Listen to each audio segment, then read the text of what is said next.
Hi guys, it's Anders and it's Sunday, so again we're going to be looking at something to do with alchemy. Now we've covered most of the main parameters of alchemy, we know how to navigate around it, we know what the different things do.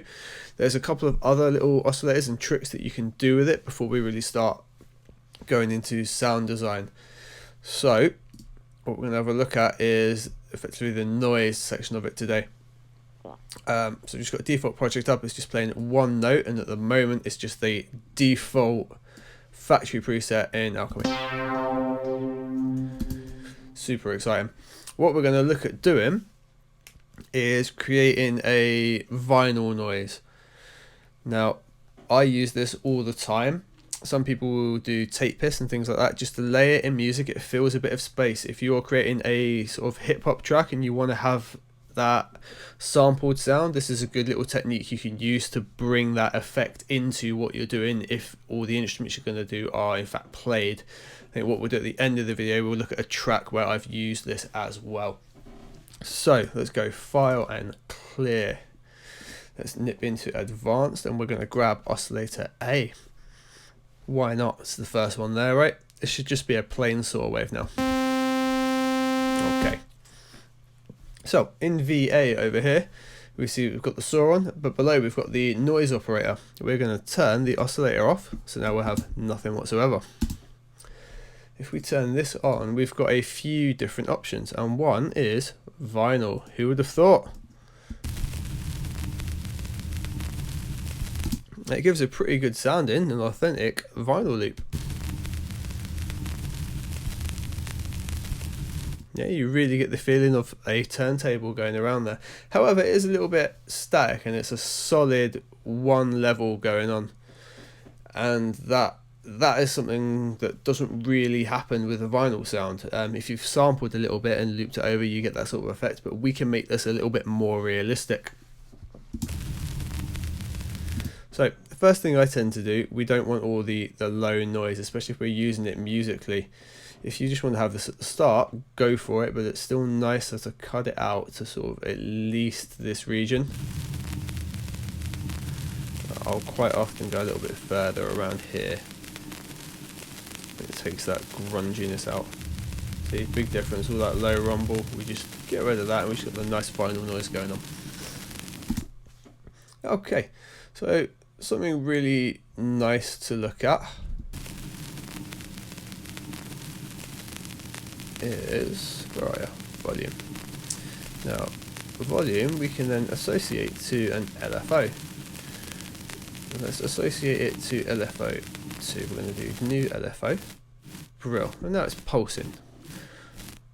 I'm going to dial that right back. It's moving just a little bit. There you go. We can just sort of hear that. 8.8%. And what we want to do in here is you can take pretty much whatever you want. You disrupted cycle. Well, that gives us sort of what we're after. If we sync it, and we're going to make it a really slow sync rate over 4 bars.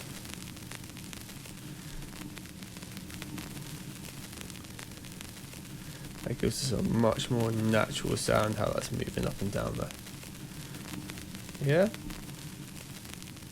And that works really nicely if we can just lay that in the back of a track, which is another reason to filter out the lows. I will sometimes roll off high as well, just to sort of dial the sound in a bit.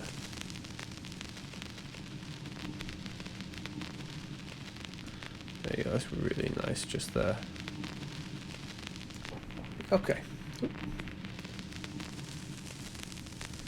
Okay, what we're going to look at after here, we go back into global. We've got the filter set up on here. We're going to do a similar thing. We're going to use the same profile going on the filter. So let's grab the filter and we're going to put LFO2 onto you as well.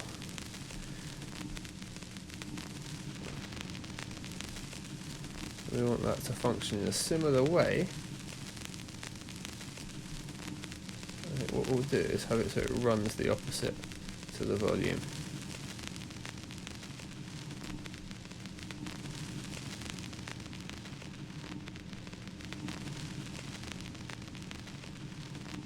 And just create some really natural movement in the sound. A little bit less though, I think. There we go. And also, what else is quite nice, something you'll see that I do a lot in Alchemy. Put a reverb on it, and I bring it right down in size and then mix to a tiny, tiny amount. Size back up a bit. Bro, that gives such a nice sound. That's just a nice little sound design tip that we can have a look at in Alchemy. What we'll do now, we'll move over to a project where I've actually used this and you can hear it in action and in context. Okay guys, so here is a recent track that I've been building up where I've used that technique that I just demonstrated. As you can see, the track's mostly MIDI, there's a little bit of cut-up breaks and some vocal samples going on. This one here that continuously re-triggers throughout the whole track is just labelled vinyl, and it is that effect.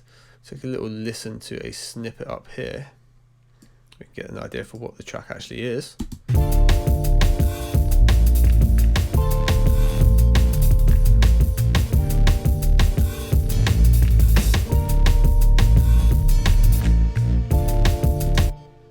Okay, and then here's how the vinyl section's been used into it, and it's mainly at the start, but it was audible during that. You're just not really aware of it when everything else is in.